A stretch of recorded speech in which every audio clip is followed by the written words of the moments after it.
building the business turns you into a different kind of human being. Realize that failure is a part of the journey. I think there's hope out there for all of us. They say procrastination be the assassination of destinations. That's why we out here grinding with no association with haters and them other crabs trying to put us down. Pest badges in the house, boy, don't clown. Just keep your eyes on the prize, ain't no giving up. You can do whatever you dream of. Just keep your eyes on the prize, ain't no giving up. Welcome back to another episode of Pest Control Millionaire. This dude doesn't need much of an intro, that's for sure. I think everyone in Pest Control knows who you are by now, Josh. But we got Josh Fleenor from Pest Pros back on the podcast today. He's out in California, crushing life. Every time I feel like I open up my social media, there's Josh Fleenor at the top, creating a lot of content. So it's pretty cool. And I know you have a lot of really cool things going on since the last time we chatted. I know you went through a couple acquisitions. We can chat about always a lot going on in your world. So, Josh, welcome back, my man. Yeah, it's good to be back, man. Yeah, lots happened since we spoke last. So I'd have to go back and look and see when the podcast we dropped was. That was quite a while ago, wasn't it? I think it was over a year ago. Damn, it went by fast, eh? I know I meant to go back through it to go so I'm not repeating myself on a lot of the same things. Yeah, no, I think there's a lot to talk about. Like you said, you can just do a quick backstory if you want. You don't have to go into the nitty gritty. Just a quick backstory, and then we'll just get into what we want to talk about today. How about that? Yeah, sounds good, man. Sweet. So just real quick, I know your story. Maybe some of the older listeners know the story, but real quick, why don't you just tell us how you got into pest control quick, and then kind of where you guys are at today, and we'll take it from there. Yeah, I'll give the short version. Yeah, I kind of stumbled into pest control. I think like most people, it's rare that somebody, as a child is like, I'm going to be a bug guy, or I'm even going to be an entrepreneur in the bug industry, unless, somebody in the family's doing it. And so, I was pursuing some horticulture type courses, and I was looking to get into landscape design.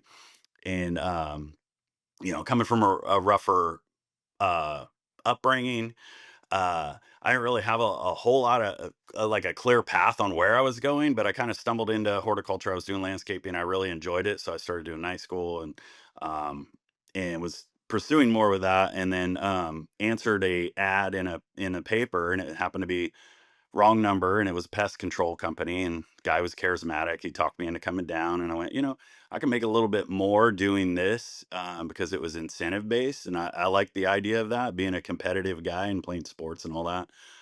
So I gave it a shot, and 26 years later, here I am. Been through a few companies. You're like a regional manager for a company for a while too, right? Yeah, I managed a region in an area that they had expanded into. And then at some point, I was like becoming a stronger visionary as I was building my leadership skills and reading and learning and doing everything that I could. And I found myself not really aligning with the direction of the company, which the direction they were going wasn't wrong. I was becoming this very strong visionary. And I was realizing that, the only way I was really going to be happy is if I built something that aligned with the way I felt.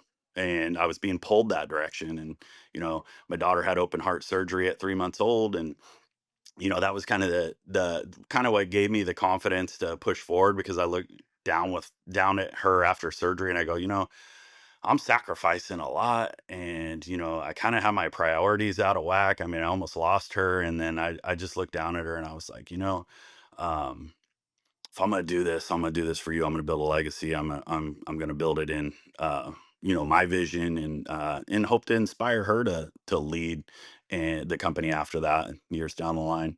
That's awesome. And then, so how long ago was that? Like, when did you start? So we just we're a little bit over 8 years old. So we started a little over 8 years ago. So that was maybe about 6 months before the start of the company, because I had to get some ducks in a row. I had to I stumbled through a few things, and then Pest Pros was born. And you had a lot of experience, like that you said, basically 18 years of experience in your belt before you went and launched your own. So you had a lot of skill sets for sure. As far as selling goes and servicing, you knew the industry very well. Yeah, I was one of those guys that paid a lot of attention to what was going on. And I worked for a couple different companies that operated a little differently. So I took inventory of what I saw that was working well and what wasn't. And I always say, oh man, I wish I would have started this earlier. But honestly, I think the path needed to be the way it was, in order for me to be, the leader I am today, and have the skill set that I have. Yeah, I agree. And so like I got into the industry total opposite. Like I didn't know anything about it. And when I started, like so I had to learn along the way where you had 18 years experience. So I talk about that a lot. Like I've been talking about that a lot recently. If I could go back again, would I do it differently? Probably not. But if I'd went and worked for someone, for like you said, for 3 to 5 years, although it had been really, really hard for me to go to work for someone else, because I haven't had a job in, I don't know, 20 years at this point. But even right at high school, if I had went and worked for a pest control company, I probably would have known a lot more getting the industry and probably learned a lot of mistakes that I made early on through someone else, from their experience like you did.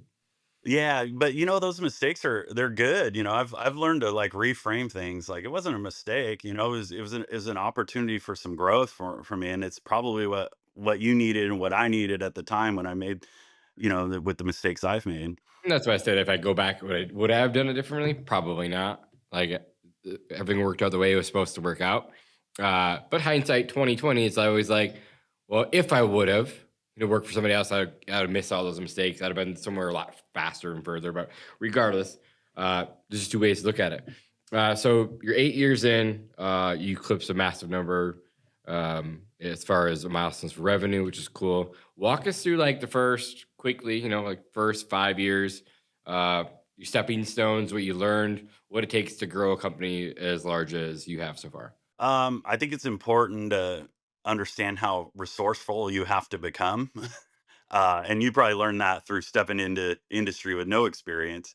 But I was in situations where they didn't really have a blueprint. It was like, hey, you're going to go manage out here. We have no blueprint on what that looks like. And, I was frustrated at the moment. But it made me very, very resourceful. So, the first year I had to be very resourceful. It was all uncharted territory. But it was awesome too. Like it's an opportunity, like you're kind of given a blank canvas. Or well, you picked up a blank canvas because you made the decision to move that direction. And you can paint it in any form that you'd like. And that's where that creativity plays. So, I didn't just start going, I want to be a cookie cutter version of the last company I operated in. Honestly, I took inventory of everything that I didn't want to do, and it was my opportunity to do it my own way. So, I love that. um, So, like, where were you like? I know first starting off, like, 'cause a lot of people that listen to the podcast, maybe a little bit smaller, maybe around the million, 3 million. Um, what does it take to go from that 1 million, 2 million to 5 million plus? Like, what do you think? it's tough. Like you've got to be committed to moving forward no matter what. So, you can't let little situations hold you up. Like you have to. You take an opportunity that lands on your plate, like something that's holding you back, and go, all right, I'm going all in. I'm going to figure this out, and I'm going to push forward. Because we didn't have much when it came to resources. Is like we didn't have much cash or anything. So I had to be the resource. I had to figure it out. I had to figure out marketing. I had to figure out what our growth plan was, and I had to figure out how to pay for these vehicles. We didn't have any established credit or anything. So, um, it takes some real drive to push through that.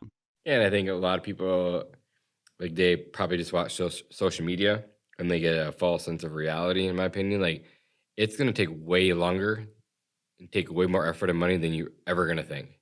Yeah, I think sometimes we make it look easy to people, like you said, because I've had a few people start their own thing, and they're like, "Oh, I'm going to do what you did," um, and they've been out on their own for a while, and they're not doing anything like what we did, because they realize, like, "Oh, wow, there's a lot that goes into this. It isn't just like, hey, I'm going to start a business and I'm going to be successful.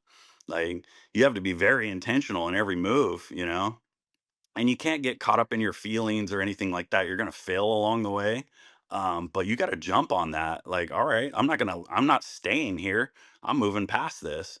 There's a reason why a lot of companies don't move past $1 million.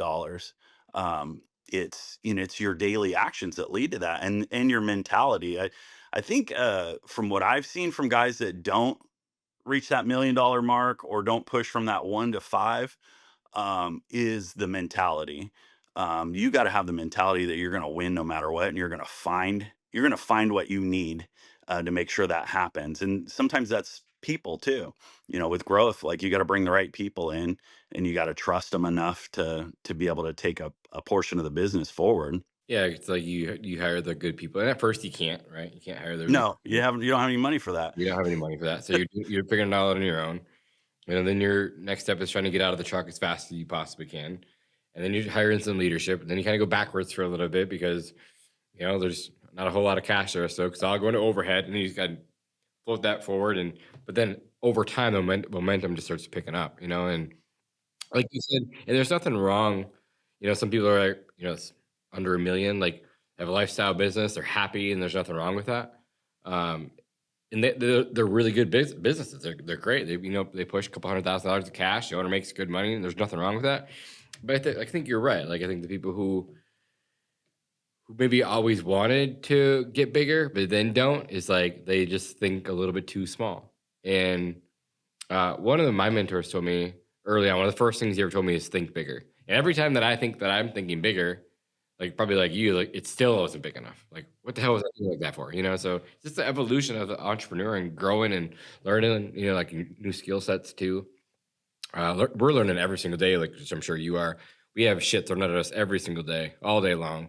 New challenges every single day that they're overcoming. Hiring in, new people, like bringing in bigger, better people. Like it's so fun. Like I'm having so much fun right now.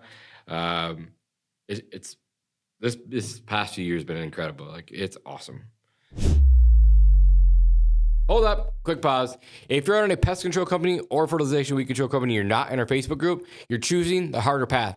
Every operator that's in there is skipping years of mistakes because people are actually sharing what's working right now. So stop trying to brute force your way through growth alone. Search Pest Control Millionaires on Facebook or click the link below. And now let's get back to it. Yeah, I've seen just when we were talking last year, I was like, man, this guy's everywhere. He's doing everything. And then you look at, you currently are like, man, uh you moved on way past that. So just seeing that next level and the next level beyond that. I know I'm a big thinker, like I'm looking at like huge goals. I've learned that I have to take my foot off the gas a little bit for everybody else's sake. For sure. Because I'll just wear everybody down around me. They just don't operate like me. And I think Um, that I've done a very good job at that part as I've developed into who I am today, where I would just throw like 1,000 things at my team at once. And maybe I know I've talked about this before on the podcast, but maybe not with you specifically. Is I'll have a notes in my in my phone, my notes calendar or my notes folder, and I'll put a bunch of notes that I want to implement, like really good ideas, and then I'll sit on them for like a week, and I'll just keep going, adding to it, and I'll go back. I'm like, okay, well, is that one still important? Probably not. And I'll delete it.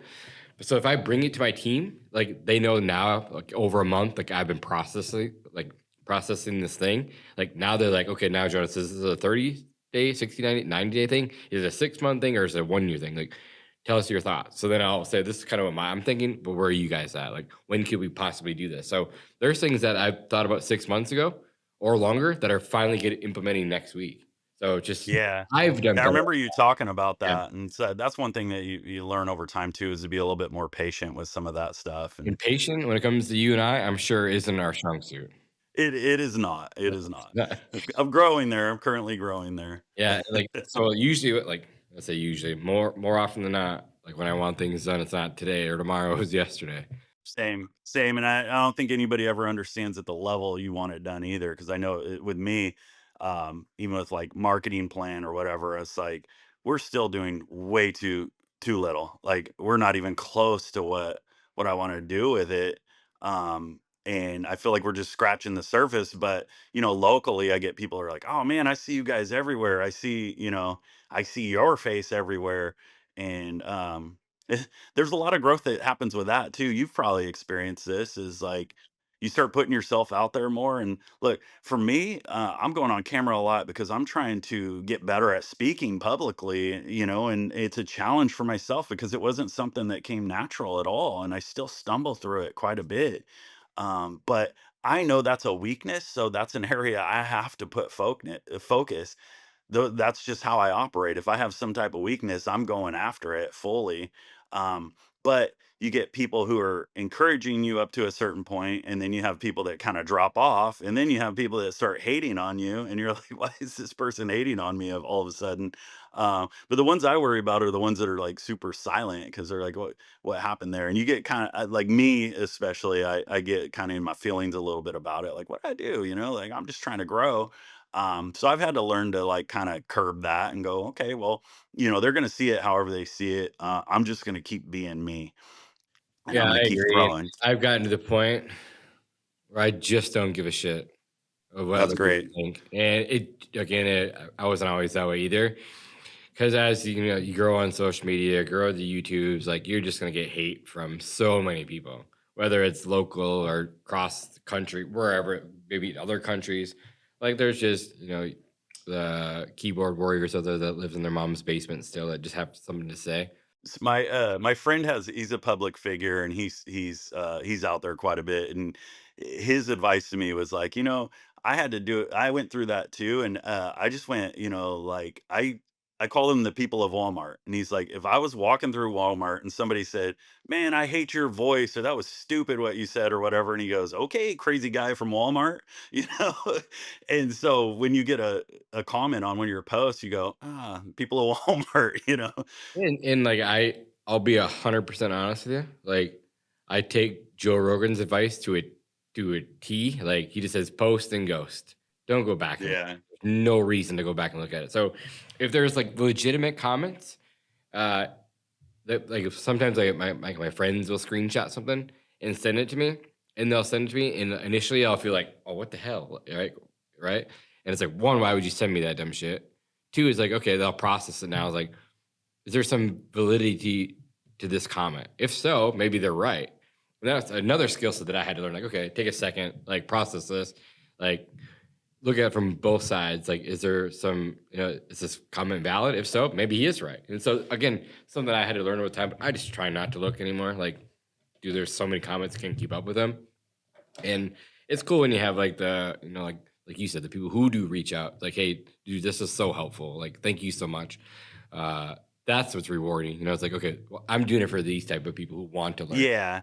No, definitely. I get those type of messages, and I love those, and I need those too. It's like, and I always tell them that, I really appreciate that. I really need that. I needed that. And they'll go, oh, I'm sure you get a lot of that. And it's like, not as much as you'd think. But knowing that it reached somebody, that's the important thing. I did go through a little phase where we were running a lot of social media ads, and my face was on it. And one guy was like, dude, I'm tired of hearing your voice and seeing your face. And like, if I ever see you in public, like I'm just going to punch you in the face or whatever. And I go in, and I stepped back, and I was like, I'm going to say something clever. And I was like, hey, I can't do anything about my face or my voice. But if you ever need pest control, I can certainly help you there. Funny. Yeah. And so like, I just don't respond at all, because I probably wouldn't say anything very valuable to them at all. But it's kind of laughable now. Yeah, but there's like I've had, I'm sure you have too, but like I've had videos do like 5, 10, 20 million views, and you just get whatever, you know what I mean? Like I'm just not even gonna try to keep up, and there's just no point. Yeah, but that's great. We got 5, 10, 20 million views. So that's definitely. I honestly don't even think, I don't even think so anymore. Like I just don't. Like I don't care. The reason I bring that up is I think that like some people will be shocked when they hit that level, when they step out of their comfort zone, start pushing like that, and they'll be shocked like of what they get hit with. Yeah, and it's like it just doesn't. In my opinion, yes, it gets eyeballs out there. Like I get it, but it just doesn't a whole lot. Like my opinion, and I can be wrong. I'm totally with it. It just doesn't add a whole lot to the business at all. Like, okay, this thing got 5 million views. How many leads did it get? Okay, 1 or 2. Was it? Who gives a shit? Like I don't really care.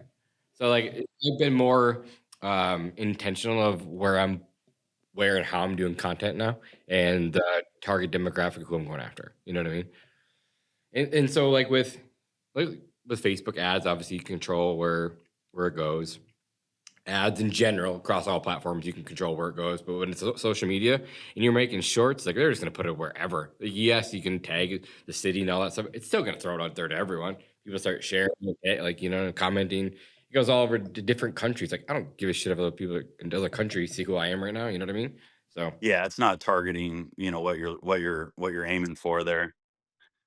Yeah, we're kind of going through that right now too. First, it was like, let's get a lot of content, let's get better at it, and let's just get reps in, and then get our brand out there, make people aware of who we are. But and it's anybody at first, and then you start dialing things in, and like you mentioned earlier, like what's the difference between 1 and 5,000 is dialing in processes and really understanding like KPIs, so you know what you're targeting, you know where your leakages are in the company. But that only grows, from 5 to 10, and then so on and so on.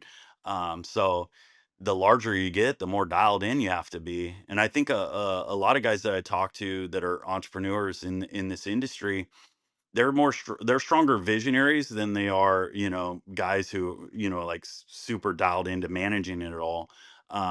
So you're fighting that inner visionary sometimes, and like the management of it all could drain you, and you have to understand that. So like putting the people around you or using the vendors that are available out there to dial in some of these things that you're not passionate about but you need, you know so if you're not passionate about digging into those KPIs when it comes to um, social media marketing, and then making those adjustments, and have somebody who's skilled at it handle it for you. yeah, for sure. I know you recently taught. I don't know how many, but maybe it was one or two or three acquisitions at this point since the last time we talked. Yeah, so we've had two since we've talked. I had one shortly before we talked the last time. Yeah, they've been smaller acquisitions. I'm learning through it all. Um, and they went pretty well. Honestly, the first one I ever did went the smoothest possible. The last two came with their own complications, but they worked out well, So I'm doing some smaller ones. I'm hoping to do some larger ones along the way, but I got to get some reps in, where I'm at when it comes to acquisitions, then jump into some massive one. I did have an opportunity for a really big one, but I was looking at it and I was like, their culture doesn't align with who we are. They're really bought into the current owner, and even the company's name was that guy's last name. So in the community they were in specifically, they're big on local. And if we were to come in and change it to Pest Pros, I feel like we would have lost a lot of Yeah, accounts. I actually just dropped a YouTube video like 2 weeks ago on the same exact thing. Like, Oh, did you really? there's some businesses that you purchase and you rip the band-aid off day one and you change the name because there's just not a whole lot of enterprise value to that name, in my opinion. Then there's some that you just don't mess with. Like, and one like that, in my opinion, is probably when you just don't mess with. Like, run it the way it needs to be ran. Like, you could say like division of Pest Pros in the bottom of it to have your name on it, but I've seen it happen all the time, which I'm sure you have too. Like, these big companies come in, they buy out this big mom and pop shop. They do change it. Not all, they don't do it all the time. They do change the name, and it just goes to hell in a handbake quick. And I'm not one for that. I've seen that, in smaller communities that are very much about supporting local. I saw that a big national company bought out a company, and I went, "That's a strange purchase for them." Maybe they didn't do enough research on that specific market, because it was named that town, that city was the name of was used for the company. It was whatever that city is, pest control, and they instantly changed it. Yeah, and I think it's almost like an ego thing. Maybe not for the PE companies, but like operators just want to have their name on the side of it. And it's like, why fix something that's not broken? Like, tweak it the way you want to tweak it, make it run more efficiently, make sure you get your cash back out of it, but don't necessarily have to change everything about what got them there. You know what I mean? Like, leave the name, like let it run. Yeah, that one specifically, I actually I had heard rumor that they were considering selling, so I reached out to them a couple times. I never heard back, but my goal was knowing that market really well.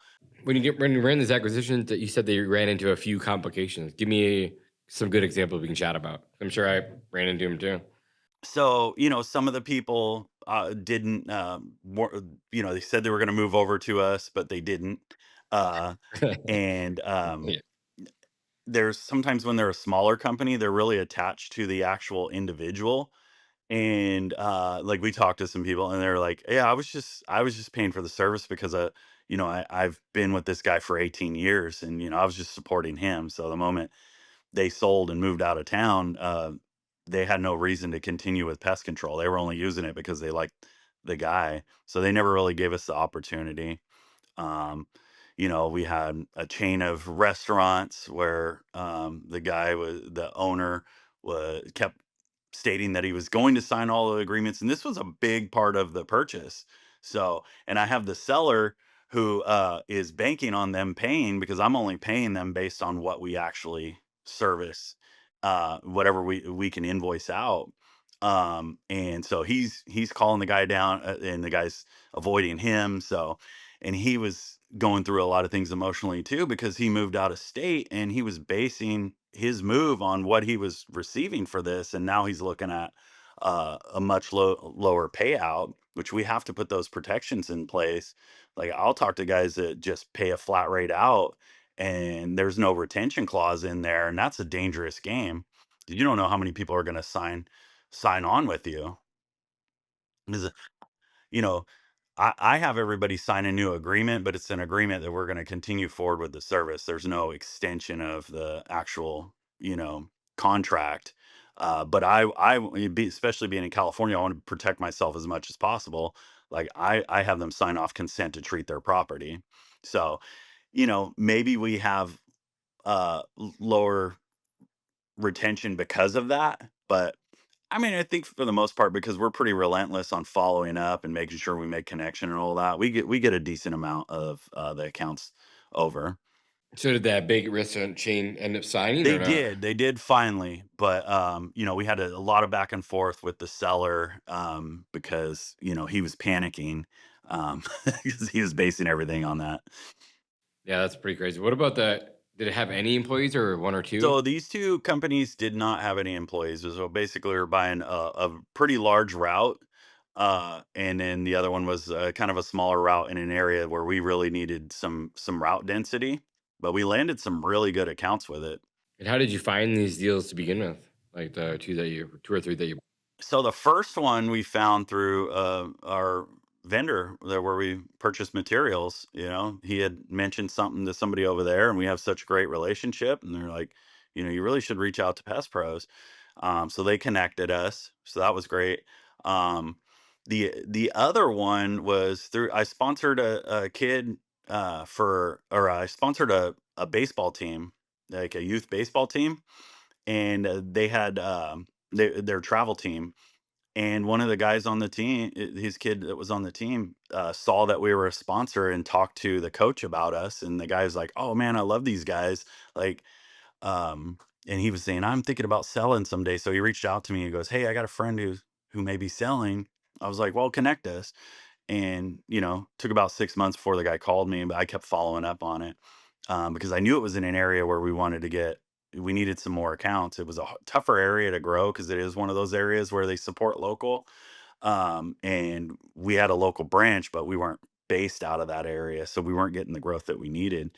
So he eventually reached out and he was talking, he was thinking about moving out of state, and we worked it all out pretty quickly. Both of these happened real quick. It's funny because the moment I started talking to both of these guys about purchasing their companies, it went from like a 6 month plan on when we were going to purchase to all of a sudden it's like, hey, I want to move out of state, and can we get this finished in the next 4 weeks? So like I'm handling both of them at the same time, so kind of juggling around. Uh, but both worked out really well for us. That's cool. Anything out of those few deals that you want to chat about? Like any other struggles or anything good that came from it too? So good. I sent everybody a direct message from me. I sent every potential client that was coming on with that a direct message about who we are and what we do for the community and all of that. And I had so many people reach out and say, "Man, I researched you because we put so much content out there, and after you sent that message, I researched you, and everything aligns with that. We're just so excited to come aboard." And we ended up getting a lot of referrals because of that reach out. So I'm getting it directly to my email, which I wouldn't normally do. I'd send a mass email from a system, but I felt like with this, it needed to be a little bit more personal. Um, so yeah, we got a lot of good referrals out of it. So that was great. New opportunities there for that. Did it end up helping with route density? Yes, big time. So it's cool. I'm looking at like our virtual route manager and pulling counts from one purchase versus the other, and they were layering over each other and versus what we had. So it certainly helped with route density. Now, one of the things with both of these is some of the accounts were underpriced, like ac- according to our current pricing. But I had to look at like, well, now we went from in this neighborhood where we didn't have a lot of density, we had one account on that street. Now we have nine. So Pick up for the pricing and yeah, we're not driving all over the place as long as we're routing those properly. yeah, actually, just it's funny that it's today, but actually, my third video of the acquisition series dropped today on how we rolled out pricing to other new people. It was pretty cool. So I know what you're going through there. I have a couple questions that I had written down before we started the podcast that I wanted to ask. Um, how did the billboard thing work out for you guys? I know you had a few billboards out there. Can't freaking talk today, but how did those end up working Yeah, out? so last year we had 40 billboards going all at once. Yeah. And we had a good strategy for that. Um we didn't get a lot of calls where people said, "Hey, I saw your billboard." Um and that's why I'm calling. But when we got out to accounts, they go, "Wow, man, I saw your billboard. I saw you on, the news. I saw your social media. I see your trucks." It's a multitude of things, and it's hard to understand your full ROI on that because they have to see you several times. I heard something the other day. Uh, 22 yeah, it's times. 22 times. They used to say seven, right? Now they have to. So it's so noisy out there, they have to see you 22 times. So we scaled back a little bit on billboards this year because we're making some adjustments. But what I started doing is focusing more on finding prime areas for billboards, and then so it's less volume, but it's a better quality of location. And then how about I know this was like one of your dream things. It was really cool that you guys did it. And I think you probably are still doing it, but what about like the NBA big TV Oh thing? yeah. Yeah, we're actually negotiating a bigger relationship right now. So, uh we also don't get a lot of people that call and say, "Hey, I saw you at the Kings game last night." But they do say, "Wow, I saw you in there." Like you guys are really embedded in the Sacramento area. And that was our goal, is like we want to be as visible as possible in the area and embedded in local sports, in local events, all of that. So we went into last year going, we're gonna go 2 feet in on this stuff. So we were very selective about where we put our money, but it had to be something that was deeply rooted in the area. I love it. Do you guys service the Sacramento building, like the NBA building? Not yet. Nice. Working on that too. Yeah, definitely working on that. We've got into some other local sports arenas and even in the Bay Area. So we're doing some work with some other sports teams. That's cool. Um, Another question that I had written down: are you guys still doing your monthly book club? Yes, we are. So we took a little bit of a break from it. We're actually about to kick off with. In the thick of season, eh? Yeah, we have to. I hate, I know everybody's gonna probably like, "Oh man, and we're putting this on in the middle of summer," but it needs to happen. So I got married recently, and I was on the beach. Oh, really? Yeah, thank you. Congratulations. And so I was on the beach in Maui, and we had this rainy day, and we were in a cabana, and we both just read a book all day. And I read "Ego is the Enemy" by Ryan Holiday, and I went, Oh man, everyone in leadership needs to read this. So we came back. It was actually a book that we had just implemented into our intro to leadership, but I feel like there's a portion of that book that applies to intro to leadership, but there's a big portion that applies to, you know, executive leadership. And, you know, we can, we can get kind of clouded view based on our success. And I think that we can make a lot of poor decisions based on who we think we are at that moment, or letting our ego grow into something that's leading our decisions. And I thought, you know, this is the perfect time for us, as we've had a lot of success and we've had a lot of guys grow at the leadership level in our company. And I just really feel like we need a bit of a tune up. And not that there's these big egos running around, but um to avoid any pitfalls that would come from that, and to prepare them for the next level, because that's what we need. I agree. Is that the book you're reading right now? Is The Ego is the Enemy? Yeah, so we're about to kick that off beginning of or about 2 weeks. Cool. Have you read, which I'm sure you have, but have you read Leadership, Strategy, and Tactics by Jocko? I haven't read that one. We read Extreme Ownership together, but I haven't read that one. It is probably the best leadership book I've ever read in my life. It's freaking fantastic. Okay, I'm noting that one down. I'm gonna get right on Yeah, that one. and I liked his first two books too, but this one is hands down the best book like ever when it comes to leadership. Like, it's not just why, it's like it's the strategy behind it and the tactics, how to go like actually roll this thing out. It's so cool.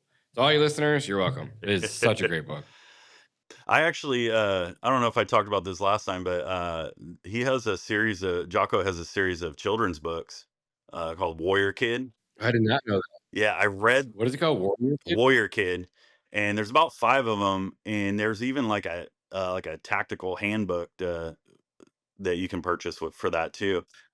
I went through every one of those with my 8-year-old daughter at the time. She's 9 now, and it really prepared her for like bullies and, and confrontation, and helped her with building a bit of a routine in her life.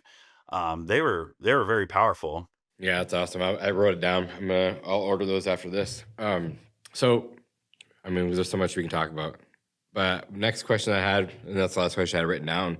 I'm sure you guys deal with a lot of door-to-door companies. How do you guys handle them out there? So, I haven't, and I think we talked about this before. Like, I don't have anything against door to door. I don't have experience with it. Like, I was definitely a start guy for another company at one point, so I had to navigate, all the things that were promised, and navigate that.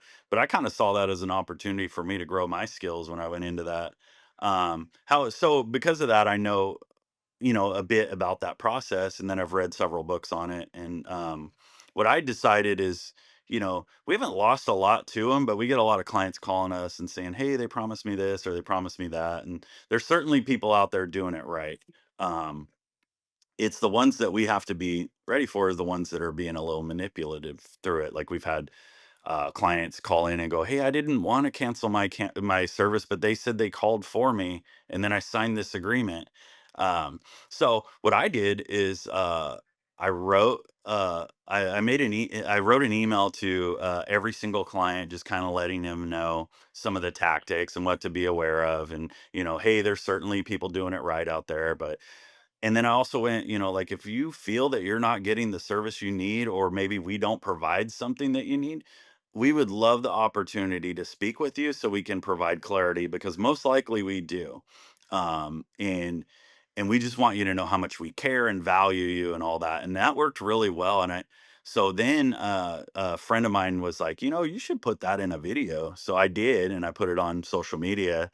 And I had so many people reach out to me like, "Oh man, I experienced that too." And so I sent that video to all of our clients, and it's really helped with retention. We don't lose too much. I mean, I think last time we talked, our cancel percentage was at 1%. It's still the same. So That's really cool. So over the past year, I know you've had a lot of changes that you said you wanted to talk about too. Catch us up. What's been else besides the acquisition? What's been going on? I know you've been through a lot of ups, a lot of downs. Like, let's talk through yeah, I those. mean, we've certainly had challenges. So we made a big push last year. We grew 59%. And, I mean, before that, we grew 44% year after year. And that was the plan. It was like we hit our mark every year. Our plan was 44. every single year. And we did that. And last year we pushed it a little bit, and some things kind of came unraveled, and we expected that. And I see those as opportunities. When some of these things came along, I went, all right, well, good. This is an opportunity for us to grow a bit. We've had some workman's comp claims. We've had several accidents. We had to install cameras in our vehicles. We already had GPS. And cameras can be a little sensitive when you're installing them for the first time. But For sure. you know, Been there, done yeah, that. so we were super transparent through the process. We're like, look, we don't want to put cameras in vehicles, but if we continue at the pace we're going with accidents, we're going to have to. And we're very transparent. Like we let everybody know how many days it's been since the last accident. So when the team sees it's at 0, they're like, oh man, we were on a streak. But after we put the cameras in, everybody responded very well to it, and I think it was because we were so transparent about it. And then we had to deal with some, driving with a phone in your hand, because the AI picks up on that and detected it. And then we had to address that. We've had to suspend a few people. We ended up letting a guy go for continued violations. But then everybody realized, okay, they're serious about this. And I think we were pretty fair about it too, because we were like, look, this has been a habit for you probably for a long time. Now there's a camera on you, like you can't do it. But we understand that, like, if you go to pick it up and then you set it down, that's not going to be a violation yet. So we gave him some time to transition, and then so we dealt with that. Um, Works, we did too. Like I said, it's just as you grow, these are the things you have to have in place. It's not like we're trying to control everything, but we just have to have systems and processes in place to try to mitigate risk as much as possible. Exactly. So, as you go along, you're like, man, we should have implemented that a lot sooner, especially before we took on a year like we did this past year. Being a little bit more prepared for that would have made things a lot easier. However, those are the things that probably sharpened us enough for the next level. So, we dealt with some HR situations. I had to deal with employment attorneys. I'm pretty educated on that now. I thought I knew enough to protect us, because I did work with HR reps and stuff. And it's tough, especially in California. And you realize that the people that are going to sue you are the people that they intend to do that from day one when they start. So, um, Yeah, I was talking to a good buddy of mine too, and kind of the same thing happened to him. Um, they brought in someone who they didn't know their background, brought him in, and he worked for a union, and he was a union rep. Brought him in, didn't know. So from day one, the guy's looking for things that they were doing wrong, and started converting some of the people, telling them they should go union. Like, it was a mess, but yeah, it ended up getting sorted out. But yeah, we got to be so careful on who we hire and their backgrounds and where they come from. But yeah, it's tough out there for sure. You just never know what you're getting. yeah, well, and it's a lot easier when you're smaller because you're usually hiring guys that are a little closer to you. As you get larger, and you open branches further out, like, you don't know these people the same. You're not as connected, and you're not there as much either. Yeah, and so that's one thing that I had to learn too is like visiting the branches a little bit more frequently, show my face a little bit more, watching operations a little bit closer, have a much better pulse on things. Um,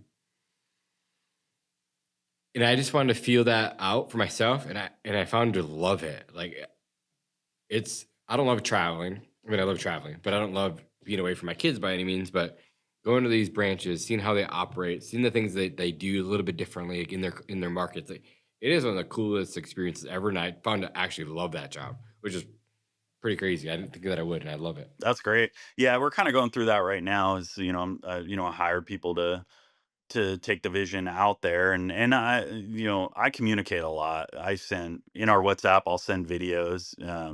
Just speaking from the heart. I send emails to the team consistently. We have Zoom meetings, all of that, but physically being there is so much different.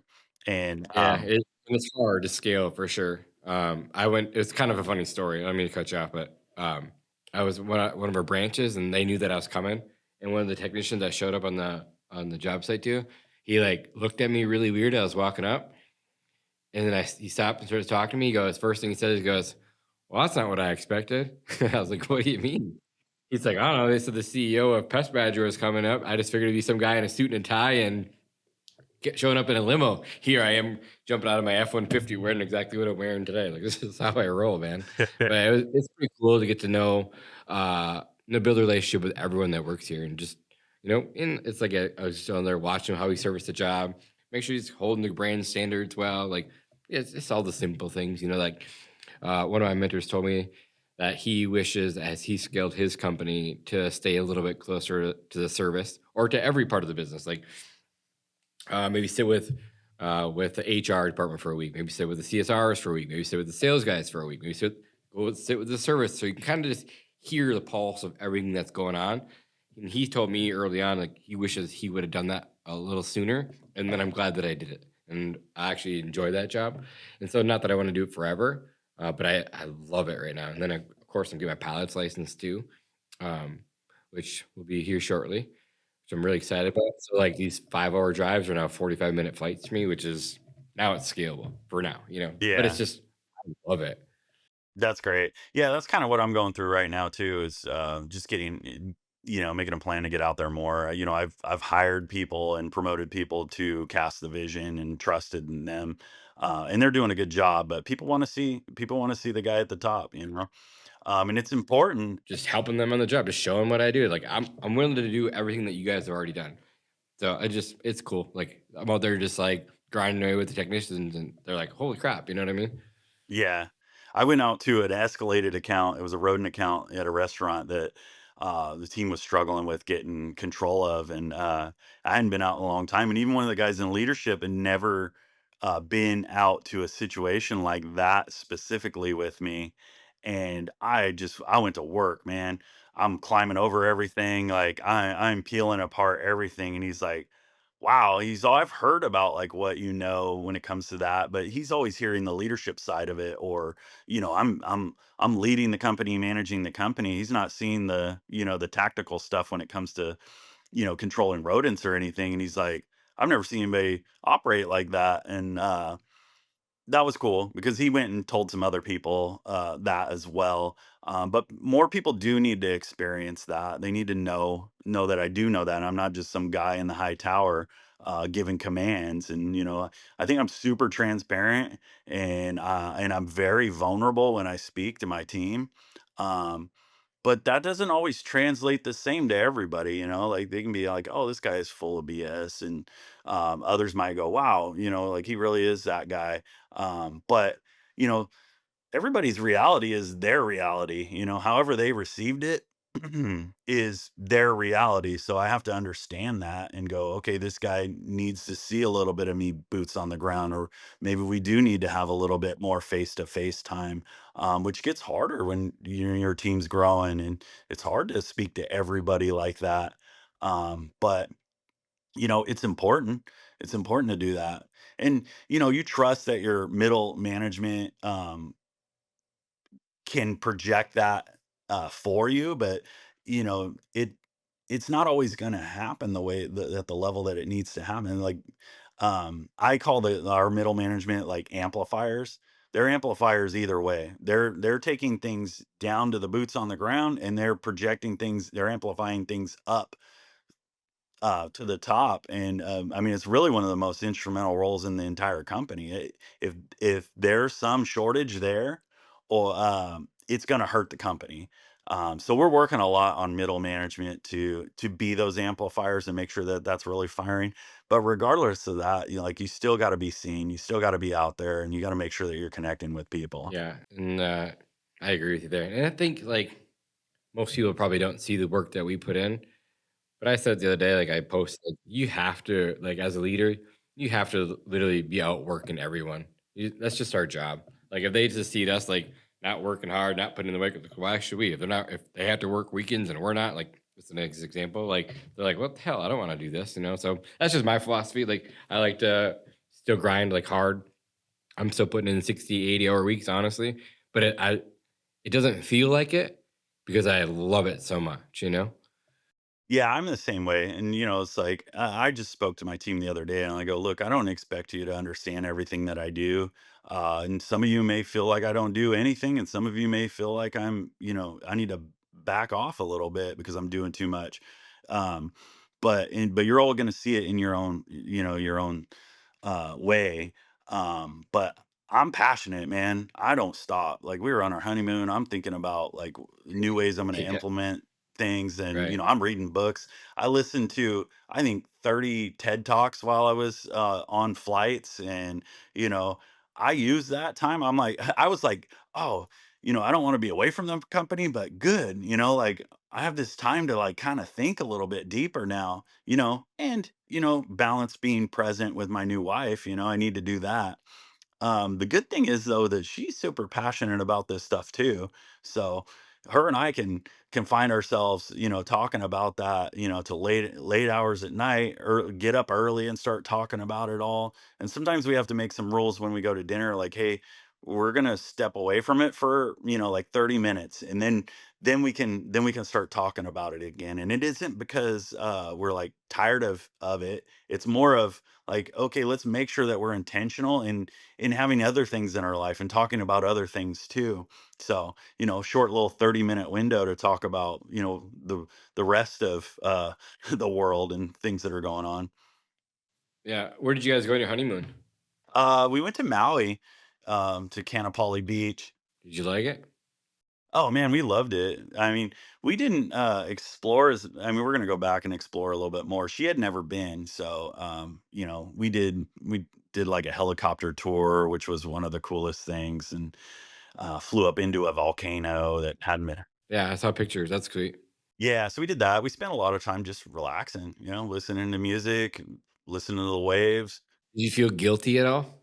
No, actually I didn't. In the past I had taken vacations and I felt a little guilty, but on this one, it was an opportunity for my team to step up. And to be honest with you, I was pretty proud of them. I came back and there were no big fires or anything like that, and nobody had to text me or call me and go, "Hey, we don't know what to do with this." And so it was really just a good testament that built a strong team and they understand what the vision is and what to do. I know we talked about this in the last one, but we're running out of time here with like 6 minutes to go. What is the vision, and how many times do you get hit up with M&A deals on a daily? Oh, man, it's 20 to 30 times a day, whether it's a text, email, phone call, it's constant. I don't even open them, be honest with you.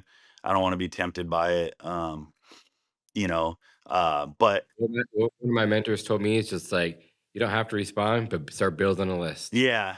Yeah, I certainly have that. You never know, like if you're in a situation where you may be ready or whatever, but I never say never with anything. My goal is that my 9-year-old daughter is going to take this over someday. I'm building her to be a strong leader. What's funny is we had at her daycare they had a thing. It was desserts with dads, and l- every year we do a question. They do a questionnaire. They'll ask her a bunch of questions. They'll ask me a bunch of questions, and we've been on this hot streak. We win year after year. We just know each other so well. This last year we got second place, and it was funny because it was like, what's your daddy great at? And I thought for sure she was going to say snuggling, because that's one of our favorite things, is just to snuggle. Uh, and she wrote, "My daddy is great at being the boss." And then so I was talking to her about it, and she goes, "Yeah, daddy, I want to be the boss like you when I grow up." Uh, but she knows with that, it's not like bossing people around. It's like it's being a leader and casting a vision and all that. And we talk about leadership so much. I actually use, people always talking about like how are you using AI in the industry? It's like, man, how are you using AI to raise your child? I She started having she's a I mean, everybody loves this kid. You take her to school, the crossing guards, screaming like, "Hey, Dixie," like teachers, parents, kids younger than her, kids older, they're coming up and giving her hugs. And she's always just experienced that. That's just how she is.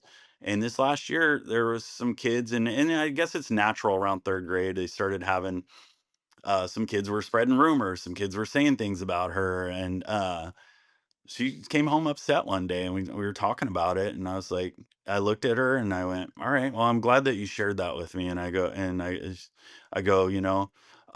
I say, it's a good thing that these things happened. And she said, what? And I was like, yeah, good. And she goes, oh, what do you mean? And I was like, well, this is an opportunity for us to take this and learn from this and navigate it. And a lot of grown adults don't know how to navigate these things. So I started thinking, I was like, man, I got to look for some books that maybe navigate, because we had read the Jocko books, and even that didn't really help her at this point.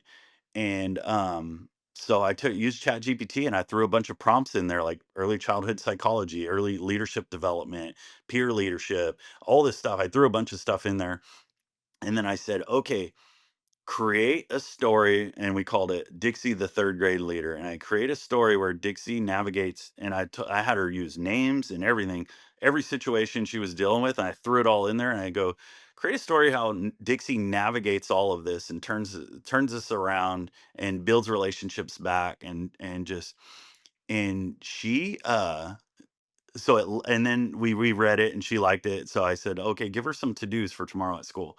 And so I gave her to-dos, and she, next morning I said, okay, what are you going to do today? And she's like, I'm going to do this, this, and this. Well, she went and did it. And then I picked her up, and she goes, Dad, first thing she said, Dad, it worked. But every kid's posturing at that level, like, they want to be relevant. And, because Dixie's light is so bright, it's easier just to tear that down.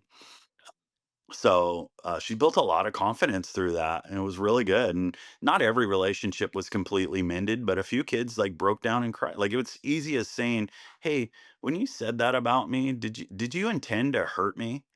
And she said that to one kid, and the kid just started broke down crying. It's like, "No, I just want to be friends." And then they talked it out, and um, she, instead of avoiding it and letting it build and fester, she just addressed it. And I think she learned a lot about just like addressing things head on through there. So we just started every night. We were building stories, and she's all, Dad, can we do another story? So we just do that.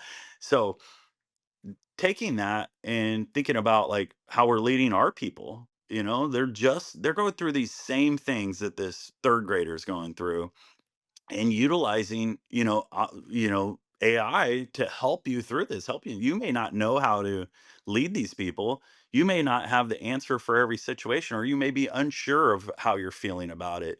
And Chat GPT or any AI platform, isn't 100% correct, but it is an incredible tool to run that stuff through, and then go, okay, that aligns with how I feel about it. Or, okay, I read that book. It stated a lot of that. Now I'm hearing it here, and then you can have it break down like an actual action plan for you. You don't have to do all the deep thinking on this stuff. I love it. It's so smart. And yeah, you have AI is there. It's a great tool. We use it a lot as well for all aspects of the business. Like Cloud is next level. Oh Like yeah. love it. Chat I use a lot too, but Cloud plugins are incredible. So Yeah, yeah, I agree. we started running some of our safety protocols through Claude, and Claude will put together incredible training programs, and it'll like test, and they have to hit a certain level. It'll send the certificate right after it's completed. Yeah, it's wild. It is wild. We just started diving into that a few months ago, and I'm already seeing like huge benefit with that. Like, and then being able to take what you can from Chat GPT and tie it into Claude and work with those together. And then there's a lot of other AI platforms. So I think it's important to learn those tools. I know there's people that are super anti AI, but there's a lot of advantages there if you use it properly.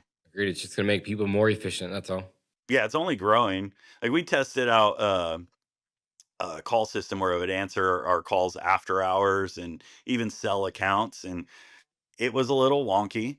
And we made some adjustments. It got a little bit better, and like we're not ready to fully unleash that thing. But you got to work through it. You got to work through it. We're not giving up on it because it is the future. Yep, I agree. 1,000% it is. All right, brother. Well, I have a hard stop right about now. As always, you're a stud. I appreciate your friendship, appreciate everything that you do, the connections that we've made together. Just keep crushing it out there. Yeah, I appreciate you, man. Same goes to you. Keep crushing it, man. You're inspiring us all. I'm sure we'll chat soon. Sounds good. Hey guys, thanks for listening to another episode of Pest Control Millionaire. We don't charge any money for the show, but the podcast isn't free. Please like and subscribe and give us a 5-star review in your favorite podcast app. This makes a huge difference for us. If you have any specific questions about your business or your personal life that you'd like answered by me or any of my podcast guests, please send an email to info@pestcontrolmillionaire.com. And if you want to get in touch with me about our marketing class, we do a live version every Thursday night. Check out our website at pestcontrolmillionaires.com. Thank you guys for listening. I'll see you guys in the next one.